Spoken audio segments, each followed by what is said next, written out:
तो सबसे पहले स्टार्ट करते हैं with our first topic which is tenses. तो टेंसेस हमारी ग्रामर का बहुत ही ज़्यादा इंपॉर्टेंट टॉपिक है एंड ये थोड़ा लेंथी भी है। ओके, सो स्टार्ट करते हैं। सो सबसे पहले बात करते हैं कि टेंसेस होते क्या हैं। सो tenses denote the time of an action, they show when the work is done। तो tenses क्या डिनोट करता है? It denotes the time of an action, मतलब एक पर्टिकुलर वर्क, एक पर्टिकुलर काम कब हुआ है, प्रेजेंट में, पास्ट में या फिर फ्यूचर में। जैसे for example I am studying, मैं अभी पढ़ रही हूँ। So this is example of present tense, क्योंकि अभी ये काम चल रहा है। आई विल स्टडी, तो मैं आगे आने वाले टाइम में पढ़ूंगी। This is example of future tense. I have studied, मैंने पहले पढ़ा था। So this is example of past tense. ठीक है, तो टेंसेस डिनोट करता है कि एक पर्टिकुलर वर्क कब हुआ है। It denotes the time of an action. So 3 type के टेंसेस होते हैं, प्रेजेंट टेंस, पास्ट टेंस और फ्यूचर टेंस। तो इन तीनों टेंसेस के बारे में हम अच्छे से डिस्कस करेंगे, इनको रिवाइज करेंगे और फिर हम क्वेश्चन सॉल्व करेंगे। ओके, सो अब इन टेंसेस के भी, इन 3 टाइप के टेंसेस के भी और सब टाइप्स होते हैं। ठीक है, और टाइप्स होते हैं, जैसे प्रेजेंट टेंस के, पास्ट टेंस के, प्रेजेंट टेंस, पास्ट और फ्यूचर, इन तीनों टेंसेस के आगे और 4 टाइप्स होते हैं, सिंपल, कंटिन्यूस, परफेक्ट और perfect continuous. Simple present tense होता है, प्रेजेंट कॉन्टिन्यूस टेंस होता है, प्रेजेंट परफेक्ट टेंस होता है और प्रेजेंट परफेक्ट कॉन्टिन्यूस टेंस होता है। तो प्रेजेंट टेंस के ये 4 टाइप्स हैं। ऐसे ही पास्ट के भी ये 4 टाइप्स हैं, सिंपल, कॉन्टिन्यूस, परफेक्ट और परफेक्ट कॉन्टिन्यूस। ऐसे ही फ्यूचर के भी ये 4 टाइप्स हैं। ठीक है, सो इन सबको इंक्लूड करके टोटल 12 टाइप्स ऑफ टेंसेस होते हैं। ठीक है, इन सारों को हम ऐड कर दें, 4 इसके, 4 इसके, 4 इसके, तो टोटल 12 टाइप्स ऑफ टेंसेस हैं। ठीक है, तो अब इन 12 टाइप्स के टेंसेस को हम अच्छे से रिवाइज करेंगे, देखेंगे कि इनको कहाँ पर यूज़ किया जाता है और सेंटेंसेस जो होते हैं इनका स्ट्रक्चर क्या होता है, what is the structure, with examples. ठीक है, सो स्टार्ट करते हैं प्रेजेंट टेंस से। तो प्रेजेंट टेंस में सबसे पहला टाइप है सिंपल प्रेजेंट टेंस। तो सिंपल प्रेजेंट टेंस का कब यूज़ किया जाता है? जो कोई जनरल बात जो हम डेली बेसिस पर करते हैं, जैसे आई गो टू स्कूल, मैं स्कूल जाती हूँ, तो ये एक डेली बेसिस का काम है। This is a work which I do on a regular basis. तो जो काम हम रेगुलर बेसिस पर करते हैं उसको डिनोट करने के लिए सिंपल प्रेजेंट टेंस का यूज़ किया जाता है। I go to school, this is example of simple present tense. या फिर हैबिट को बताने के लिए सिंपल प्रेजेंट टेंस का यूज़ किया जाता है, I drink a lot of water. ठीक है, सो ये हैबिट है, जैसे आई लाइक स्वीट, सो ये हैबिट है, तो इसको हम सिंपल प्रेजेंट टेंस से डिनोट करते हैं। एंड यूनिवर्सल ट्रुथ को एक्सप्रेस करने के लिए भी सिंपल प्रेजेंट टेंस का यूज़ किया जाता है। For example water boils at 100 degree Celsius, तो ये एक यूनिवर्सल ट्रुथ है कि पानी हमेशा 100 डिग्री सेल्सियस पर बॉयल होता है। सो यूनिवर्सल ट्रुथ को एक्सप्रेस करने के लिए भी सिंपल प्रेजेंट टेंस का यूज़ किया जाता है। ठीक है, तो सिंपल प्रेजेंट टेंस के यूजेस क्लियर हो गए।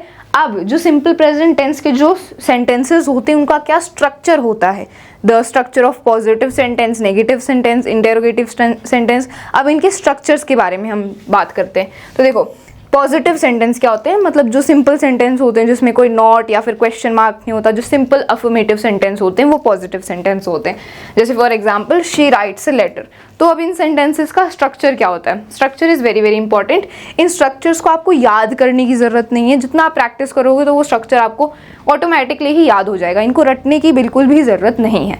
Okay, so the structure is subject plus verb की फर्स्ट फॉर्म प्लस एस और ES प्लस ऑब्जेक्ट। ठीक है, तो पॉजिटिव सेंटेंस में सबसे पहले सब्जेक्ट आएगा, ठीक है, the subject of the sentence, फिर वर्ब आएगी, वर्ब की फर्स्ट फॉर्म आती है, प्रेजेंट टेंस में तो वर्ब की फर्स्ट फॉर्म का ही यूज होगा। ठीक है, एंड देन S या फिर ES, ये ऑप्शनल होता है। देखो, ये डिपेंड करता है सब्जेक्ट पर। अगर सब्जेक्ट सिंगुलर है तो वर्ब के साथ S या फिर ES लगता है, लेकिन अगर सब्जेक्ट प्लूरल है तब वर्ब के साथ S या ES नहीं लगता है। तो सिंगुलर सब्जेक्ट्स कौन से होते हैं? सिंगुलर सब्जेक्ट्स होते हैं ही, शी या फिर इट।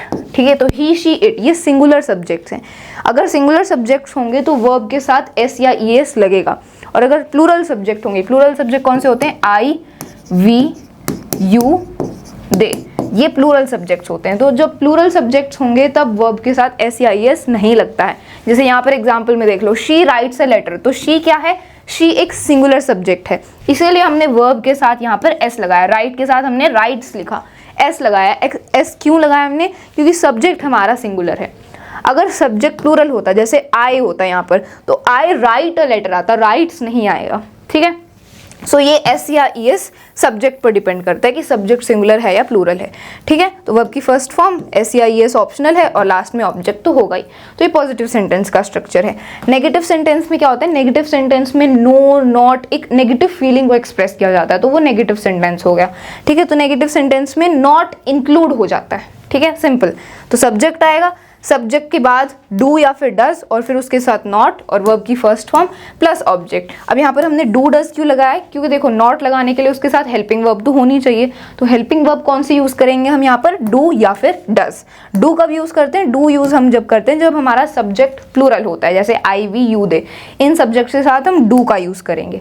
और जब सब्जेक्ट सिंगुलर होता है मतलब ही शी इट, तो उनके साथ हम डज का यूज करते हैं, ठीक है। तो I do not go to park whatever, और अगर सिंगुलर होगा सब्जेक्ट जैसे she does not like ice cream whatever, okay. So तो यहाँ पर आपको ये डू डज का ये यूज समझ आ गया। डू प्लूरल के साथ यूज होता है, डज सिंगुलर सब्जेक्ट के साथ यूज होता है, और फिर इसके साथ नॉट तो लगेगा ही क्योंकि हेल्पिंग वर्ब के साथ ही नॉट लगेगा, और फिर वर्ब आएगी, वर्ब की फर्स्ट फॉर्म और फिर ऑब्जेक्ट, ठीक है। For example he does not play football, तो ही सिंगुलर सब्जेक्ट है इसलिए डज लगा, फिर उसके बाद नॉट, फिर प्ले वर्ब की फर्स्ट फॉर्म और फुटबॉल हो गया हमारा ऑब्जेक्ट, ठीक है। तो ये नेगेटिव सेंटेंस का स्ट्रक्चर है। इंटेरोगेटिव सेंटेंस, इंटेरोगेटिव सेंटेंस मतलब ऐसा सेंटेंस जिसमें क्वेश्चन पूछा जाता है, ठीक है, in which we are asking something, that is interrogative sentence.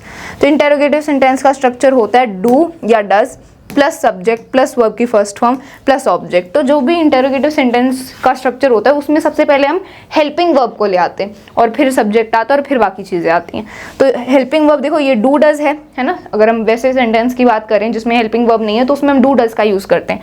तो डू डज, अब ये हमारी हेल्पिंग वर्ब है, तो इंटेरोगेटिव सेंटेंस में हम हेल्पिंग वर्ब को आगे ले आते हैं। तो डू डज हमने पहले ले आया, फिर सब्जेक्ट आएगा, फिर वर्ब की फर्स्ट फॉर्म, फिर ऑब्जेक्ट, और लास्ट में क्वेश्चन मार्क तो लगेगा ही क्योंकि हम क्वेश्चन पूछ रहे हैं। It is a interrogative sentence.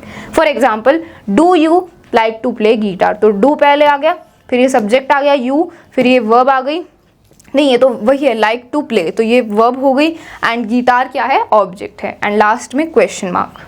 Okay, so ये इंटेरोगेटिव सेंटेंस का स्ट्रक्चर है in simple present tense.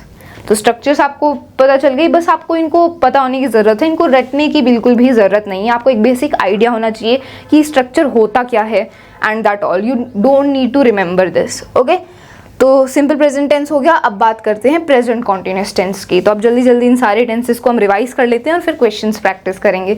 So present continuous tense का कहाँ यूज़ किया जाता है, जब कोई काम चल रहा है, प्रेजेंट में it is going on, continue वो चल रहा है, तब हम प्रेजेंट कॉन्टिन्यूस का यूज़ करते हैं। जैसे वी आर स्टडिंग, अभी हम पढ़ रहे हैं, so this work is going on right now, ये अभी चल रहा है, तब हम प्रेजेंट कॉन्टिन्यूस का यूज करते हैं, ठीक है। कॉन्टिन्यूस नाम से पता चल रहा है जब कोई चीज कंटिन्यू चल रही है, इट इज गोइंग ऑन, ठीक है। तो प्रेजेंट कॉन्टिन्यूस का यूज किया जाता है। तो पॉजिटिव सेंटेंस, प्रेजेंट कॉन्टिन्यूस में पॉजिटिव सेंटेंस का क्या स्ट्रक्चर होता है, सबसे पहले सब्जेक्ट ही आएगा, फिर हेल्पिंग वर्ब आती है। प्रेजेंट कॉन्टिन्यूस में हेल्पिंग वर्ब क्या होती है, is, am, are.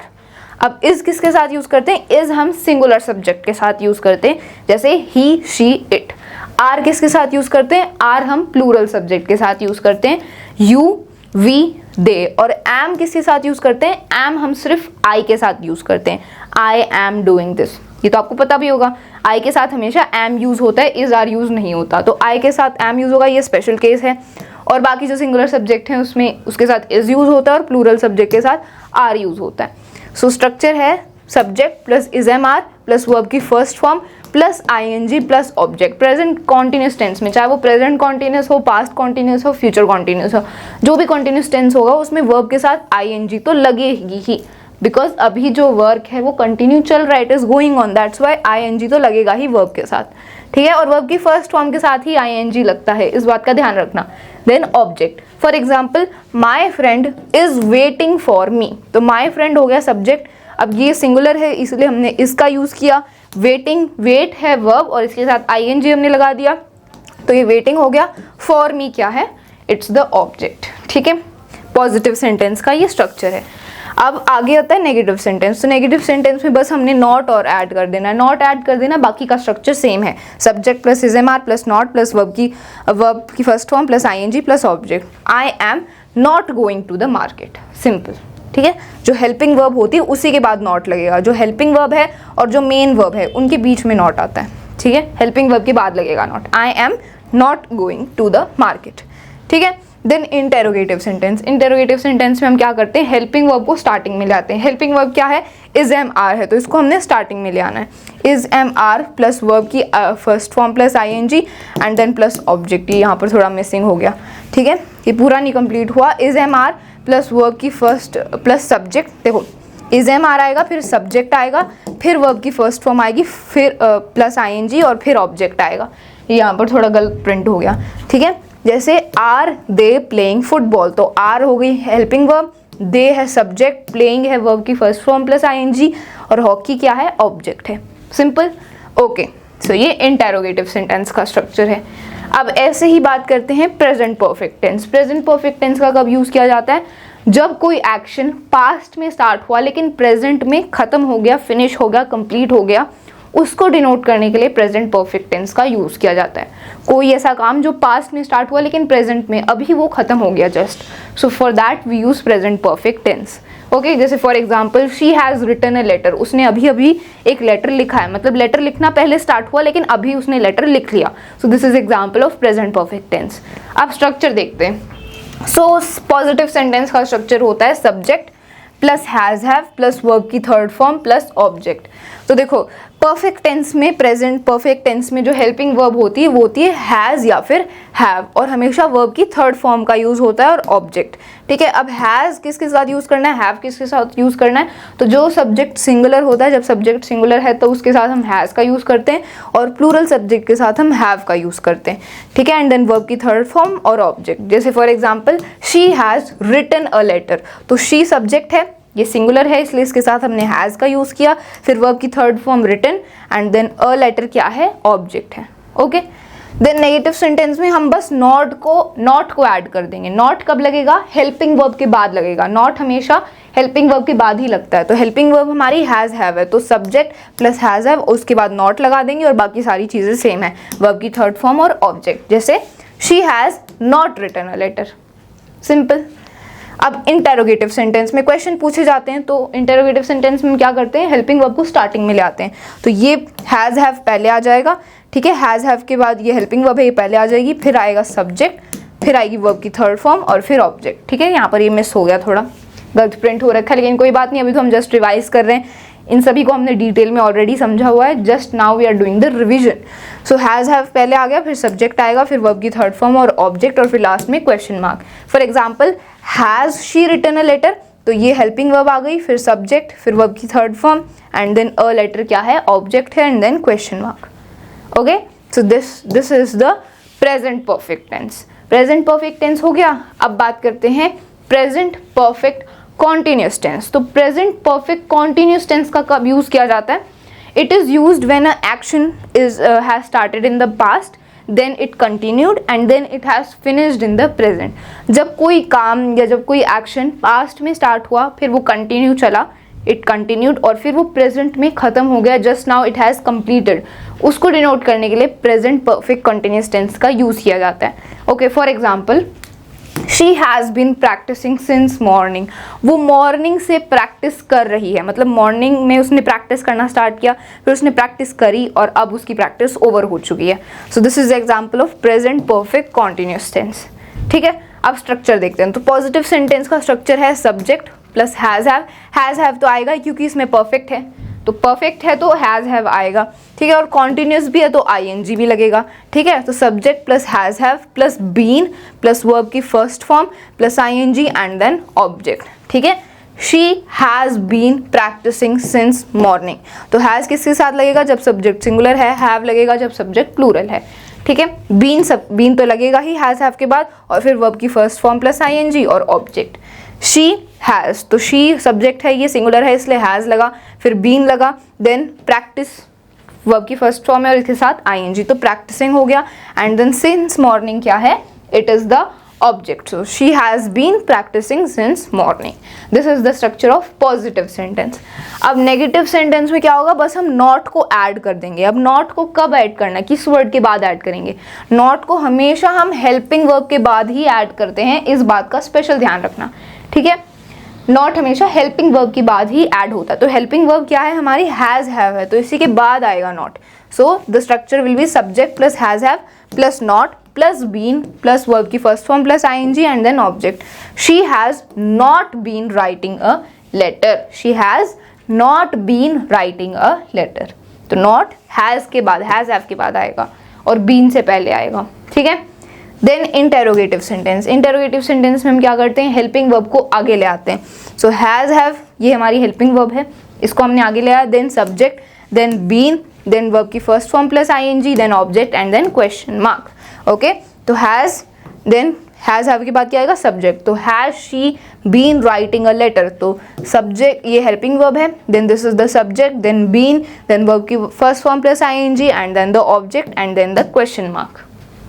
Okay, this is the structure of interrogative sentence. तो जो सीक्वेंस है वो सेम ही है, जैसे इंटेरोगेटिव सेंटेंस, जितने भी इंटेरोगेटिव सेंटेंस है उसमें हेल्पिंग वर्ब आगे आती है, फिर सब्जेक्ट आता है, फिर वर्ब आता है and then the object and last में क्वेश्चन मार्क होता है। नेगेटिव सेंटेंस में हमेशा नॉट लगता है हेल्पिंग वर्ब के बाद, और पॉजिटिव सेंटेंस में तो जो सिंपल मतलब जो जनरल स्ट्रक्चर है वही फॉलो होता है। तो सारे सेंटेंसेस, सारे जो जितने भी टेंसेस हैं उनमें यही पैटर्न फॉलो होगा, ठीक है। बस हेल्पिंग वर्ब चेंज होगी, छोटे मोटे चेंजेस होंगे, ठीक है। तो प्रेजेंट परफेक्ट कॉन्टिन्यूस टेंस हो गया, तो यहाँ पर हमारा प्रेजेंट टेंस फिनिश हो गया। प्रेजेंट टेंस के जितने भी चारों टाइप्स थे उनको हमने डिस्कस कर लिया। पास्ट टेंस देखते हैं। तो पास्ट टेंस का कब यूज़ किया जाता है, जब कोई एक्शन, जब कोई वर्क पास्ट में हुआ है, पहले हुआ है, for that we use past tense. तो पास्ट टेंस में सबसे पहला टाइप आता है simple past tense. So simple past tense हम उन एक्शंस को डिनोट करने के लिए यूज़ करते हैं जो पास्ट में हुए, ठीक है। तो सिंपल पास्ट टेंस का स्ट्रक्चर क्या है, तो बहुत ही सिंपल स्ट्रक्चर है। पॉजिटिव सेंटेंस की बात करते हैं। So the structure is subject plus verb की second form plus object. Simple past tense में सिर्फ वर्ब की सेकेंड फॉर्म का यूज करता है, बाकी तो सब कुछ बहुत ही सिंपल है। सब्जेक्ट है, ऑब्जेक्ट है और वर्ब की सेकेंड फॉर्म का यूज होता है। सिंपल प्रेजेंट टेंस में और सिंपल फ्यूचर टेंस में इन दोनों में वर्ब की फर्स्ट फॉर्म का यूज होता है, लेकिन सिंपल पास्ट टेंस में वर्ब की सेकेंड फॉर्म का यूज होता है और हमें कुछ भी इसमें ध्यान रखने की जरूरत नहीं है, ठीक है। So she is the subject, then wrote क्या है, वर्ब की सेकेंड फॉर्म है, राइट, रॉट, रिटन, तो वर्ब की second form and then a letter क्या है, ऑब्जेक्ट है, she wrote a letter, simple, ठीक है। सिंपल पास्ट टेंस में बस आपको मेन जो याद रखने की चीज़ है वो यही है कि वर्ब की सेकेंड फॉर्म का यूज होता है। नेगेटिव सेंटेंस का क्या स्ट्रक्चर है, नेगेटिव सेंटेंस में हम नॉट का यूज करते हैं विद द हेल्पिंग वर्ब।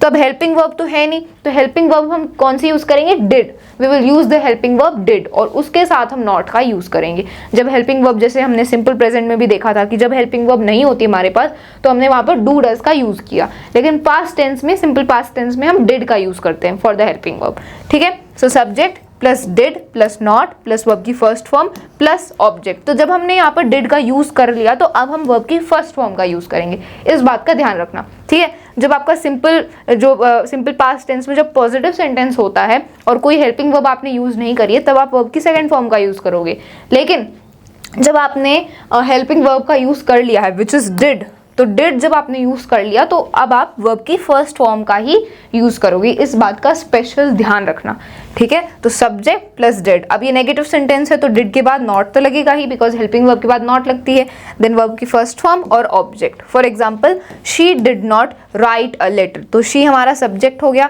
इसके बाद हमने हेल्पिंग वर्ब डिड का यूज किया और फिर नॉट एंड देन वर्ब की first form write and then a letter क्या है, ऑब्जेक्ट है। तो she did not write a letter, यहाँ पर हम वर्ब की सेकेंड फॉर्म का यूज नहीं करेंगे, it is wrong, she did not wrote a letter, तो ये गलत हो जाएगा, ठीक है। तो डिड जब आपने यूज कर दिया तो वर्ब की फर्स्ट फॉर्म का ही यूज करना है। अब इंटेरोगेटिव सेंटेंस में हम क्या करते हैं, क्वेश्चंस पूछते हैं, तो हेल्पिंग वर्ब को हम स्टार्टिंग में ले आएंगे, तो हेल्पिंग वर्ब डिड है तो डिड को हम स्टार्ट में ले आएंगे, देन सब्जेक्ट, देन वर्ब की first form plus object and then question mark.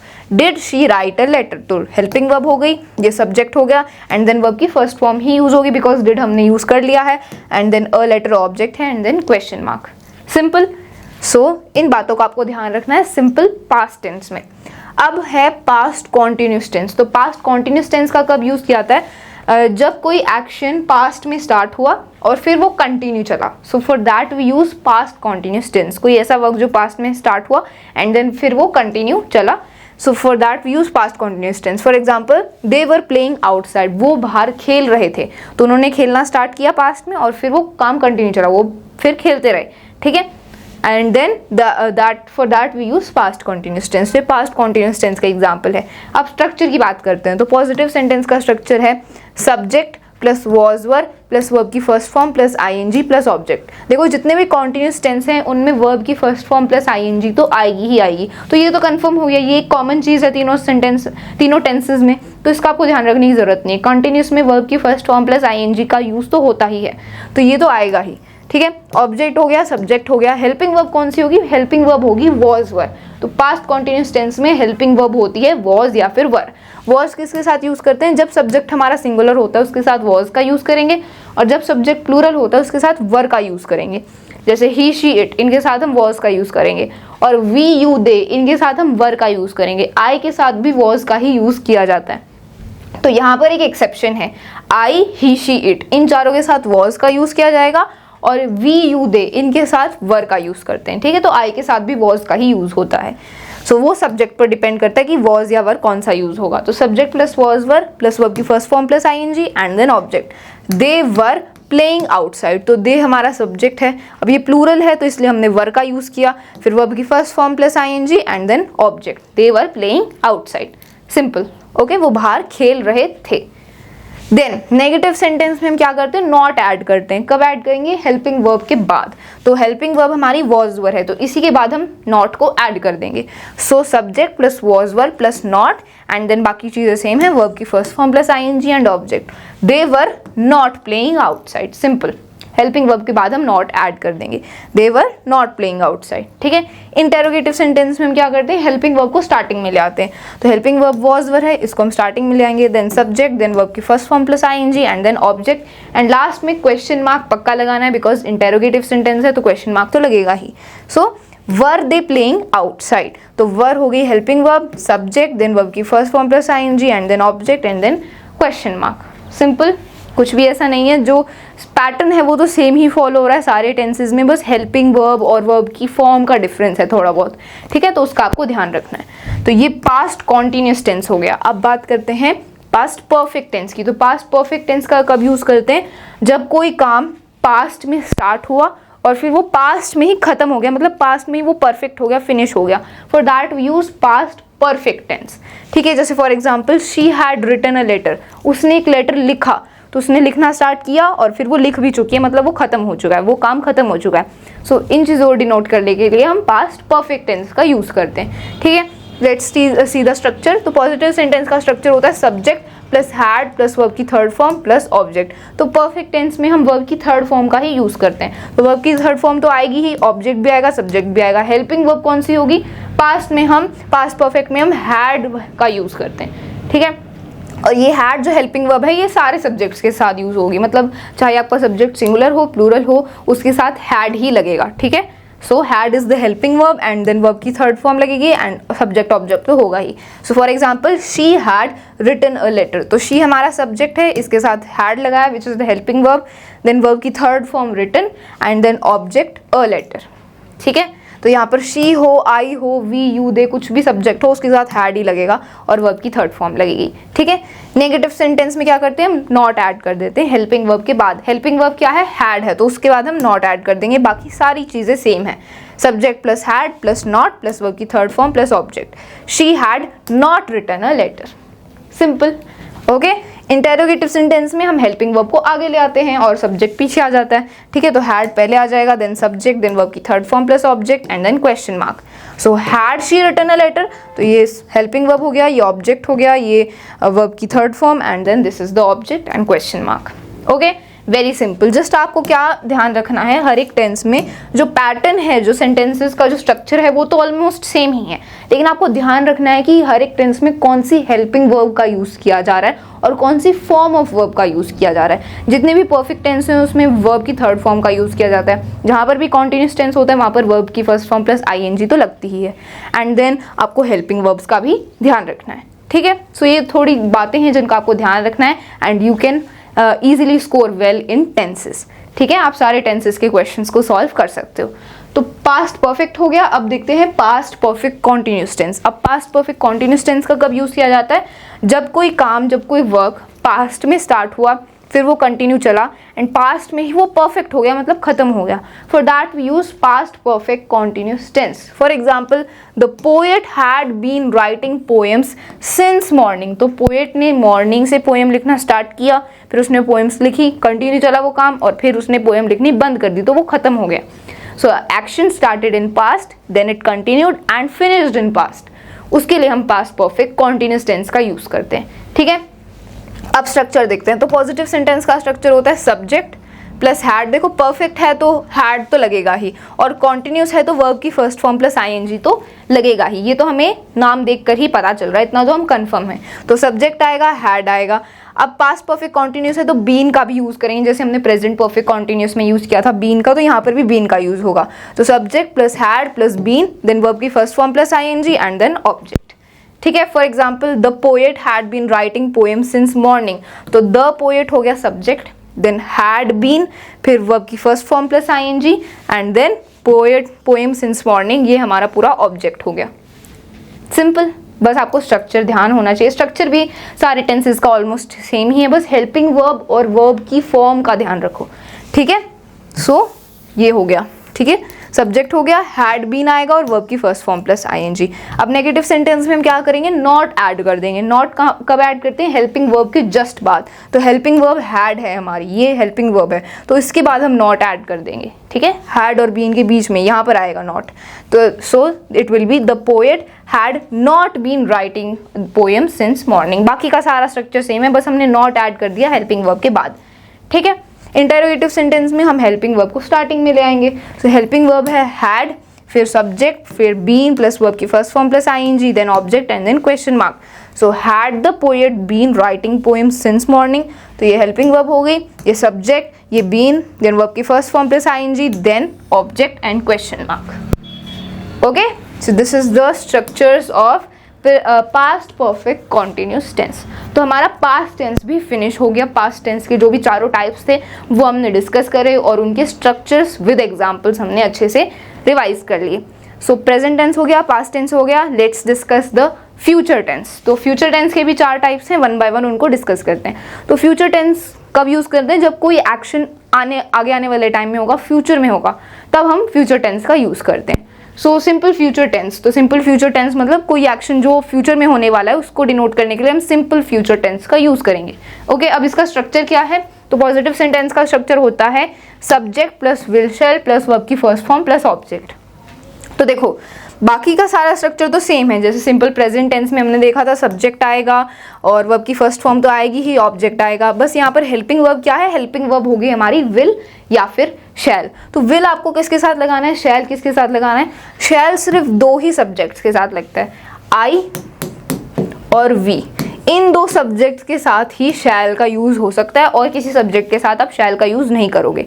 ठीक है, और जो विल है वो सारे सब्जेक्ट्स के साथ यूज करता है. मतलब आई वी के साथ आप विल का भी यूज कर सकते हो, लेकिन शैल तो सिर्फ इन्हीं के साथ यूज होगा.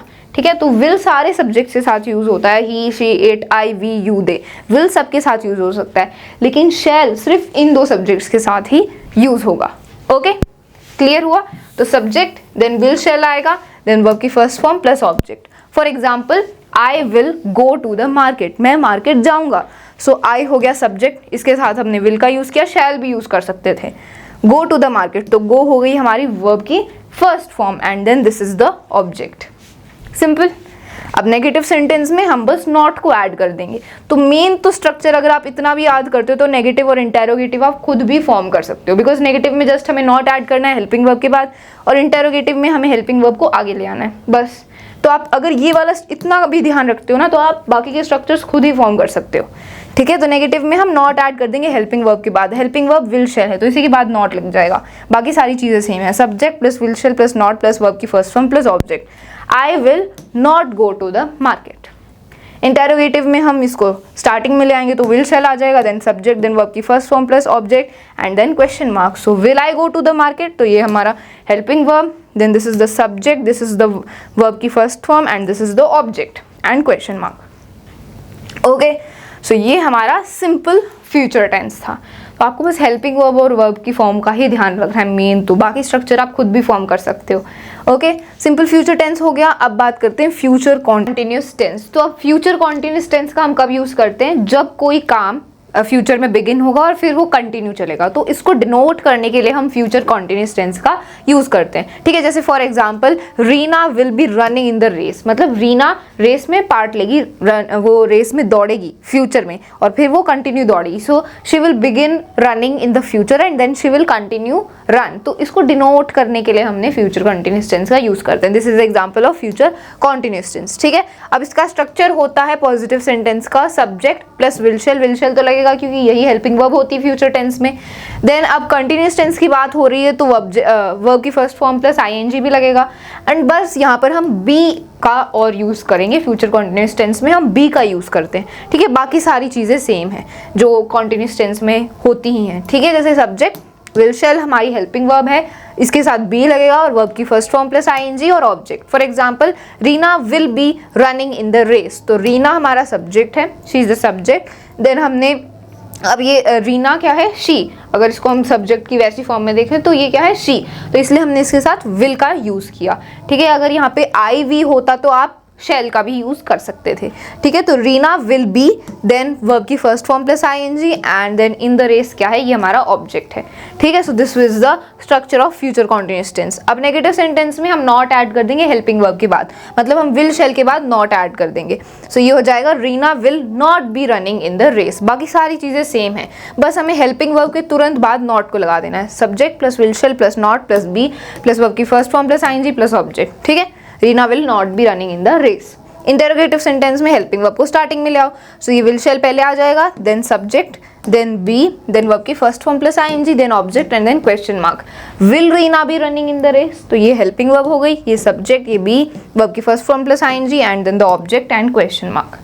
सिंपल, देखा आपने, पैटर्न तो सेम ही है इनका, बस आपको हेल्पिंग वर्ब और वर्ब की फॉर्म का ध्यान रखना है। सो फ्यूचर कॉन्टिन्यूस टेंस हो गया। अब बात करते हैं फ्यूचर परफेक्ट टेंस के बारे में। तो फ्यूचर परफेक्ट टेंस का हम कब यूज करते हैं, जब कोई एक्शन फ्यूचर में बिगिन होगा और फिर वो फ्यूचर में ही फिनिश हो जाएगा। ऑब्वियसली कोई एक्शन अगर फ्यूचर में बिगिन हुआ तो वो फ्यूचर में ही खत्म होगा, लेकिन इस चीज को डिनोट करने के लिए हम फ्यूचर परफेक्ट टेंस का यूज करते हैं। For example, I will have cooked the dinner, मैंने डिनर बना लिया होगा। So I will start cooking in the future और फिर मैंने कुछ टाइम वो डिनर बना भी लिया होगा। So I will have cooked the dinner, मैंने डिनर बना लिया होगा। So this is example of future perfect tense.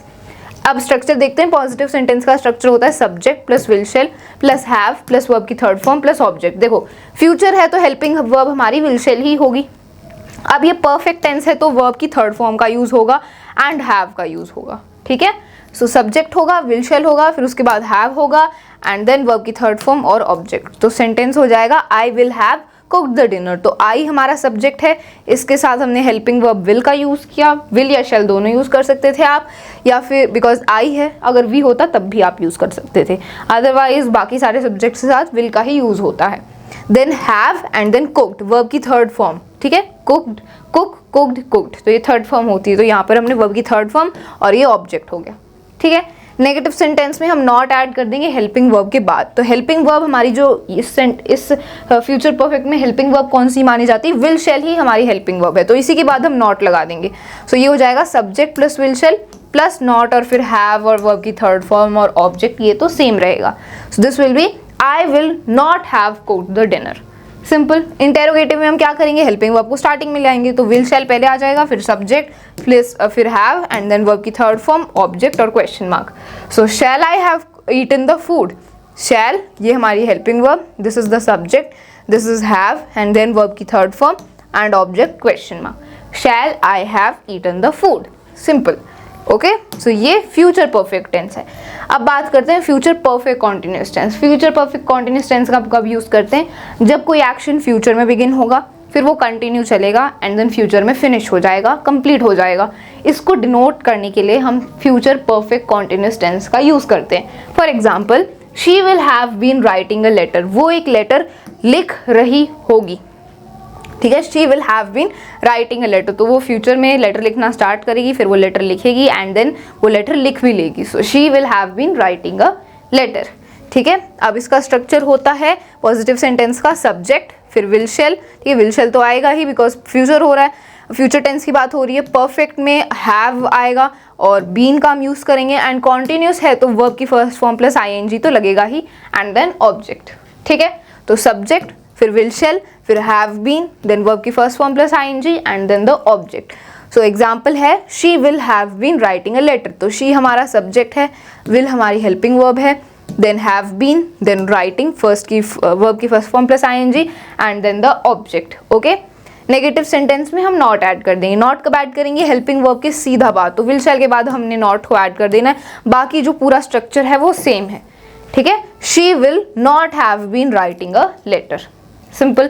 Interrogative में हम इसको स्टार्टिंग में लाएंगे हेल्पिंग वर्ब को, तो विल शैल स्टार्टिंग में आ गया, then subject plus have been plus verb की first form plus ING, object and question mark. Will she have been writing a letter, तो ये हो गया interrogative sentence of future perfect continuous tense, ठीक है। तो हमने फ्यूचर टेंस के बारे में भी अच्छे से डिस्कस कर लिया। तो हमने प्रेजेंट टेंस को डिटेल में डिस्कस किया, past tense and future tense, तीनों टेंस को हमने अच्छे से रिवाइज कर लिया। अब हम क्वेश्चन सॉल्व करते हैं। Let's solve the question. This is the first question, ये हमारा फर्स्ट क्वेश्चन है। इस पैराग्राफ को हम रीड करेंगे और जहां पर हमें ब्लैंक्स गिवन है यहाँ पर हमें फिलअप करना है इन ऑप्शंस में से, ठीक है। तो ए ब्लैंक है, तो ए ब्लैंक में हम क्या फिल करेंगे, ये हमें इसके 4 ऑप्शंस गिवन है। ऐसे ही हर ब्लैंक के हमें 4 ऑप्शंस गिवन है, इनमें से एक हमें फिल करना है। तो हमें ऐसे ऑप्शंस की फॉर्म में भी पूछा जा सकता है, या फिर आपको ब्लैंक के साथ में एक ब्रैकेट में वर्ब दी होगी और उस वर्ब की आपको करेक्ट फॉर्म भरनी होगी, ठीक है। तो आपको स्पेसिफाई करा जाएगा कि आपको कैसे फिल करना है ब्लैंक को, ठीक है। यहाँ पर मैंने ऑप्शंस लिए हैं, ओके। So let's solve. तो देखो रीड करते हैं, drug addiction dash a serious problem and the reasons for it dash not difficult to find. तो ड्रग एडिक्शन डैश, तो यहाँ ए में क्या आएगा, तो 4 ऑप्शंस हैं, become, became, has become, will become. तो ड्रग एडिक्शन क्या है, एक सीरियस प्रॉब्लम है, तो ये एक सीरियस प्रॉब्लम बन चुकी है ना। तो बिकम्स तो नहीं आ जाएगा क्योंकि बिकम्स तो प्रेजेंट के लिए होता है, ड्रग एडिक्शन तो एक प्रॉब्लम बन चुकी है, तो बिकम्स तो नहीं आएगा, we are not talking about present. Became भी नहीं आएगा क्योंकि बिकेम होता है सिंपल पास्ट के लिए हम यूज करते हैं, because it is the second form of verb. लेकिन ये अभी अभी तो नहीं बनी ना कि अभी जस्ट ड्रग एडिक्शन एक प्रॉब्लम बन गई है, ऐसा तो नहीं है। सो सिंपल पास्ट भी नहीं आएगा। हैज बिकम आएगा क्योंकि क्या हैज बिकम हम कब यूज करते हैं, प्रेजेंट परफेक्ट में यूज करते हैं। तो जो ड्रग एडिक्शन है वो एक प्रॉब्लम बन चुकी है। और हैज बिकम आएगा क्योंकि विल बिकम भी नहीं आ सकता, बिकॉज फ्यूचर की बात नहीं हो रही है, drug addiction is already a very big problem, okay. So we will write has become. तो ये जो ए है यहाँ पर इस वाले फिल इन द ब्लैंक में आएगा has become a serious problem. Drug addiction has become a serious problem, है ना। देखो अगर आपने रूल्स नहीं पढ़े, स्ट्रक्चर्स नहीं पढ़े सारे टेंसेस के, कोई बात नहीं, अगर आप सेंटेंस पढ़ोगे भी ना तब भी आपको एक बेसिक आइडिया आ जाएगा कि क्या आना चाहिए फिल इन द ब्लैंक में, ठीक है। जब आप पढ़ोगे तब भी आपको एक बेसिक आइडिया तो लग ही जाएगा कि कौन सा यहाँ पर वर्ड सूटेबल रहेगा फिल इन द ब्लैंक में, ठीक है। अगर आपने इतनी आपकी अच्छी तैयारी नहीं है हर एक कंसेप्ट की, अगर आपको सारे कंसेप्ट अच्छे से नहीं क्लियर हैं, फिर भी आप अच्छा स्कोर कर सकते हो ग्रामर में, ठीक है, by using your common sense, ठीक है। तो drug addiction has become a serious problem and the reasons for it dash not difficult to find. और इसके रीजंस फाइंड करना डिफिकल्ट नहीं है, ये मतलब है सेंटेंस का। तो अब यहाँ पर डैश में क्या आएगा, देखो सेकंड के लिए, बी के लिए क्या क्या ऑप्शंस हैं, इज, एम, आर या फिर विल बी। तो देखो ऑप्शंस को देख के पहले तो एलिमिनेट करना सीखो। एम तो आ ही नहीं सकता क्योंकि एम सिर्फ आई के साथ यूज होता है, तो यहाँ पर आई तो कहीं भी नहीं है, इट है, तो एम नहीं आ सकता। विल भी नहीं आएगा क्योंकि विल हम फ्यूचर की तो बात कर नहीं रहे, तो विल भी नहीं आएगा। अब आर और इज में से एक आएगा। तो देखो the reasons for it not difficult to find, reasons क्या है, प्लूरल है, तो इज तो नहीं आ सकता क्योंकि हम प्लूरल की बात कर रहे हैं। रीजंस क्या हो गया, प्लूरल हो गया ना, इज तो सिंगुलर के लिए यूज किया जाता है, इसलिए हम आर का यूज करेंगे। सो यहाँ पर बी में क्या आएगा, इस वाले फिल इन द ब्लैंक में आएगा are, and the reasons for it are not difficult to find. Simple है ना। जो आप बाकी के ऑप्शंस देख के उनको एलिमिनेट कर दो, जो एक ऑप्शन सही लग रहा है वही होगा वहां पर, है ना। अगर आपको ऑप्शंस नहीं भी दिए, हो सकता है आपको क्वेश्चन पेपर में ऑप्शंस में ना दिया गया हो और ब्रैकेट में आपको वर्ब की फॉर्म दे दी, तो फिर आप उसके जो सही वर्ब की फॉर्म होगी वो आप फिलअप कर दोगे, ठीक है। या फिर आपको क्वेश्चन में स्पेसिफाई कर दिया जाएगा कि क्या हमें फिलअप करना है, कौन से उसमें से फिलअप करना है, ठीक है, वो आपको स्पेसिफाई किया जाएगा। Okay, let's move on. are not difficult to find. The home environment dash a major contribution factor.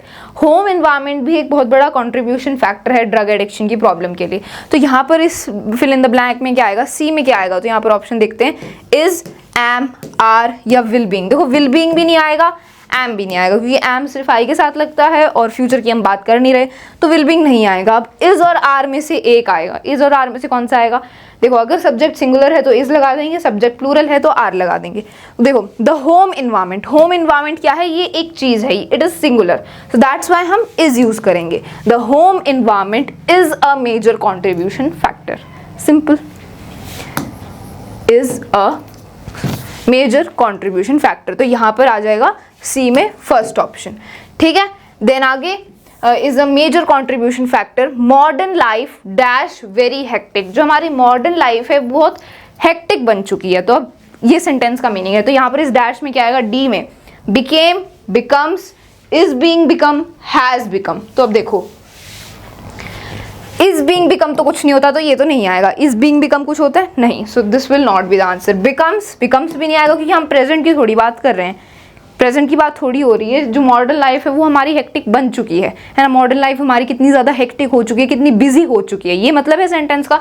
तो यहाँ पर इज बीइंग बिकम भी नहीं आने वाला और बिकम्स भी नहीं आएगा. तो बिकेम या फिर हैज़ बिकम, इनमें से कोई एक चीज़ आएगी. तो आप देखो सेंटेंस पढ़ के देखो, modern life became very hectic, ये भी नहीं हो सकता. ये भी बिल्कुल मतलब सही नहीं है ना. जस्ट तो अभी तो मॉडर्न लाइफ हेक्टिक नहीं बनी, मॉडर्न लाइफ हमारी ग्रेजुअली हेक्टिक हो चुकी है, बिजी हो चुकी है. तो यहाँ पर सही है हैज बिकम. यहाँ पर आएगा हैज बिकम वेरी हेक्टिक, है ना. यहाँ पर भी हैज बिकम है, यहाँ पर भी हैज बिकम है, क्योंकि हमारी ड्रग, देखो यहाँ पर क्यों है, बिकॉज ड्रग एडिक्शन एक बहुत सीरियस प्रॉब्लम बन चुकी है. ऐसी मॉडर्न लाइफ हमारी बहुत हेक्टिक हो चुकी है. इस टाइप से आप समझ सकते हो, हिंदी में ट्रांसलेट करके भी आप समझ सकते हो. ठीक है, यहाँ पर बिकेम इसलिए नहीं आएगा क्योंकि बिकेम हम सिंपल पास्ट के लिए यूज करते हैं, because it's the second form of verb. लेकिन यहाँ पर सिंपल पास्ट का कोई सिचुएशन है ही नहीं, that's why we will not use became. ये दोनों ऑप्शन तो ऐसे ही एलिमिनेट हो गए, तो बचा हमारे पास हैज बिकम. अब लास्ट और फिर और आगे रीड करते हैं. Has become very hectic when both the parents are working hands. देखो ये ई वाला जो डैश है ना, इसके ये ऑप्शंस नहीं है, ये एफ वाले डैश के ऑप्शंस हैं. ठीक है, ये जो एफ वाला हमारा फिल इन द ब्लैंक्स है, ये इसके ऑप्शंस हैं. जो ई वाला फिल इन द ब्लैंक के ऑप्शंस है ना, ये यहाँ पर लिखे नहीं हुए हैं, बिकॉज यहाँ पर स्पेस कम थी, तो मैं आपको वैसे ही बता देती हूँ. When both the parents are आएगा यहाँ पर, मतलब जब दोनों पेरेंट्स वर्किंग हैंड होते हैं तब उन्हें अपने बच्चों के लिए टाइम नहीं मिलता. ये सेंटेंस का मीनिंग है, पढ़ के देख लो. When both the parents are working hand, they dash spare time for their children. उन्हें अपने बच्चों के लिए स्पेयर टाइम नहीं मिलता. तो यहाँ पर ये ई जो ब्लैंक था इसके ऑप्शंस नहीं गिवन है, ये एफ वाले ब्लैंक के ऑप्शंस हैं. तो ये मैंने आपको डायरेक्ट बता दिया. ठीक है, When both the parents are working hand, जब दोनों पेरेंट्स जॉब करते हैं तब उन्हें अपने बच्चों के लिए टाइम नहीं मिलता. तो अब ये एफ वाले ब्लैंक में क्या आएगा, when both the parents are working hand they dash spare time for their children. तो अब ये एफ वाले ब्लैंक के ऑप्शंस हैं. तो आर नॉट फाइंडिंग तो बिल्कुल नहीं आएगा, क्योंकि प्रेजेंट कॉन्टिन्यूस की कोई बात ही नहीं हो रही है. हैड नॉट फाउंड भी नहीं आएगा, क्योंकि पास्ट परफेक्ट भी बात नहीं हो रही ना. सेंटेंस का मतलब है वो उन्हें अपने बच्चों के लिए टाइम नहीं मिलता, सो इट इज प्रेजेंट की बात हो रही है. तो यहाँ पर ये पास्ट परफेक्ट है, तो ये भी नहीं आएगा, ये भी नहीं आएगा, because it is present perfect. आएगा डू नॉट फाइंड, ये वाला आएगा डू नॉट फाइंड, बिकॉज इसको सेंटेंस में लिख के देखो. When both the parents are working hands they do not find spare time for their children. उन्हें अपने बच्चों के लिए स्पेयर टाइम नहीं मिलता. सो मिलता, इट इज प्रेजेंट, वो उन्हें अपने बच्चों के लिए टाइम नहीं मिलता. पास्ट की तो कोई बात नहीं हो रही, ना प्रेजेंट कॉन्टिन्यूस की बात हो रही, सिंपल प्रेजेंट की बात हो रही है.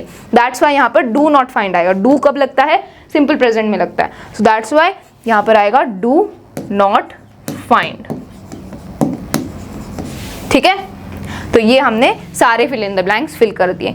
ठीक है, तो आपको ऑप्शंस भी गिवन हो सकते हैं, ऑप्शन सिलेक्ट करके आपको फिल करना होगा, या फिर आपको हर एक ब्लैंक के बाद ऐसे ब्रैकेट में वर्ब दे देंगे और फिर उस वर्ब की करेक्ट फॉर्म आप लिखोगे अकॉर्डिंग टू द टेंस. ठीक है, तो आपको क्वेश्चन में स्पेसिफाई कर दिया जाएगा ठीक है क्या कैसे आपको फिल करना है. Okay, so let's read the paragraph again, देखते हैं कि हमने सारे सही फिल किए हैं या फिर नहीं. So drug addiction has become a serious problem and the reasons for it are not difficult to find. The home environment is a major contribution factor. Modern life has become very hectic. When both the parents are working hands, they do not find spare time for their children. Lonely youngsters try to experiment the drugs. Their parents realize the fact only when their realize the fact only when their children become drug addicts. तो ये drug addiction के बारे में हमें ये paragraph given था. Okay, so ये हमारा फर्स्ट क्वेश्चन था, आप इसको नोट कर सकते हो if you want. Let's move on towards the next question. तो ये नेक्स्ट क्वेश्चन है बेस्ड ऑन टेंसेस. तो यहाँ पर भी हमें ऑप्शन सिलेक्ट करना है, कौन सा ऑप्शन सही है उस हिसाब से फिल करेंगे. Let's read it. Yesterday I dash by a bus. Yesterday I dash by a bus. तो अब ए ऑप्शन में, ए वाले फिल इन द ब्लैंक में कौन सा आएगा यहाँ पर? आई ट्रैवल बाय अ बस. देखो येस्टरडे की बात हो रही है तो पास्ट की बात हो रही है, तो ट्रैवल तो नहीं आएगा बिकॉज ये फर्स्ट फॉर्म ऑफ वर्ब है और ये प्रेजेंट में यूज होता है. ट्रैवल्स भी नहीं आएगा बिकॉज प्रेजेंट के लिए यूज होते हैं ना. ट्रैवल्स ये दोनों प्रेजेंट के लिए यूज होते हैं. वॉज ट्रैवलिंग आ सकता है बिकॉज यहाँ पर पास्ट कॉन्टिन्यूस की बात हो रही है. Yesterday I was travelling by a bus. ठीक है, तो ये वाला ऑप्शन, आई होप ये वाला ऑप्शन सही है. हैड ट्रैवल्ड भी नहीं आ सकता because it is used for past perfect. Past perfect हम मतलब उन एक्शंस के लिए यूज करते हैं जो ज्यादा पास्ट में हुए हैं. ये येस्टरडे की ही बात हो रही है, so we will assume it as past continuous. तो yesterday I was travelling by bus. कल मैं बस से ट्रैवल कर रहा था. सिंपल. ठीक है, तो यहां पर आएगा was travelling. Was travelling. Yesterday I was travelling by a bus. The bus dash, क्योंकि यहाँ पर हमने पास्ट कॉन्टिन्यूस क्यों यहाँ पर इसको एज्यूम किया है, क्योंकि देखो यहाँ पर कल का इंसिडेंट बताया जा रहा है. तो कल जब मैं बस से ट्रैवल कर रहा था तो क्या क्या इंसिडेंट हुआ, इसलिए हमने पास्ट कॉन्टिन्यूस को एज्यूम किया है ना. So just understand the situation, उस हिसाब से आप सेंटेंसेस को फाइंड आउट करोगे क्या कौन सा टेंस की बात हो रही है और उस हिसाब से टेंसेस फिल करोगे. ओके, सो अगर आपने रूल्स नहीं भी पढ़े हैं, अगर आपको सारे फॉर्म्स ऑफ द वर्ब याद भी नहीं है, तब भी आप अपनी कॉमन सेंस यूज करके भी क्वेश्चंस को कर सकते हो and you can score full marks. Okay, so yesterday I was traveling by a bus. The bus dashed from Red Fort to Mandi House. तो अब यहाँ पर सेकंड में क्या आएगा? Run, runs, was running, will run. देखो will run तो नहीं आएगा क्योंकि हम फ्यूचर की बात कर ही नहीं रहे हैं, we are talking about past. Run भी नहीं आएगा बिकॉज ये प्रेजेंट हो गया. रन्स भी नहीं आ सकता बिकॉज ये भी प्रेजेंट हो गया. तो एक ही ऑप्शन हमारे पास बचा, वॉज रनिंग. सिंपल है, पास्ट कॉन्टिन्यूस की हम बात कर रहे हैं. So yesterday I was travelling by a bus. The bus was running from Red Fort to Mandi House. जो बस है वो रेड फोर्ट से मंडी हाउस तक चल रही थी. सो वॉज रनिंग आएगा, वॉज रनिंग. ठीक है, सेंटेंस की सिचुएशन को समझने की कोशिश करो. The bus was running from Red Fort to Mandi House when the bus dash ITO. अब यहाँ पर क्या आएगा? Reach, reaches, reached, will reach. देखो विल रीच नहीं आ सकता क्योंकि फ्यूचर की बात हो ही नहीं रही है. रीच भी नहीं आएगा, रीचेस भी नहीं आएगा. तो एक ही हमारे पास बचा रीच्ड, क्योंकि हम पास्ट की बात कर रहे हैं ना. We are talking about past, what happened yesterday. Okay, so when the bus reached ITO, जब बस ITO पहुंची. सो ऑब्वियसली यहाँ पर सिंपल पास्ट मतलब रीच्ड की बात हो रही है. ठीक है, व्हेन बस reached ITO it dash over crowded. वो ओवर क्राउडेड हो गई. तो अब देखो गेट भी नहीं आ सकता क्योंकि ये प्रेजेंट के लिए यूज होता है. गेट्स भी नहीं आ सकता एंड विल गेट भी नहीं आएगा. तो एक ही हमारे पास बचा got, which is the second form of the verb. मतलब हम सिंपल पास्ट की बात कर रहे हैं. जैसे ही बस ITO पहुंची तब वो ओवर क्राउडेड हो गई. So it got over crowded, है ना. अगर आप ये यूज करके भी देखोगे तब भी गॉट ही आएगा. It got over crowded. जो बस है वो ओवर क्राउडेड हो गई. ठीक है. Many commuters dash the entrance and some dash on the footboard. Many commuters dash the entrance. So block, were blocking, had blocked, had been blocking. देखो इसको मैं इरेज कर देती हूँ. Many commuters dash the entrance. बहुत सारे commuters थे वो entrance को block कर रहे थे.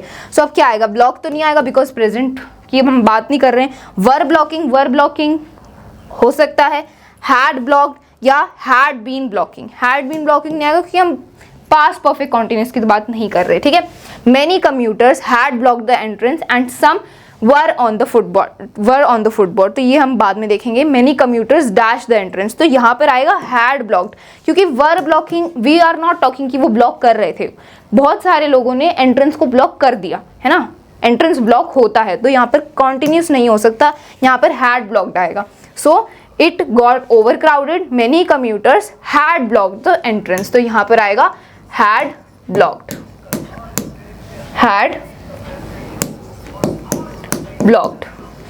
ठीक है. Many commuters had blocked the entrance and some dash on the footboard. अब यहाँ पर क्या आएगा, stand तो नहीं आएगा क्योंकि प्रेजेंट की हम बात नहीं कर रहे. stood या फिर were standing या फिर had been standing में नहीं आएगा बिकॉज पास्ट परफेक्ट कॉन्टिन्यूस की हम बात नहीं कर रहे. सो many commuters had blocked the entrance and some dash on the footboard and some were standing on the footboard.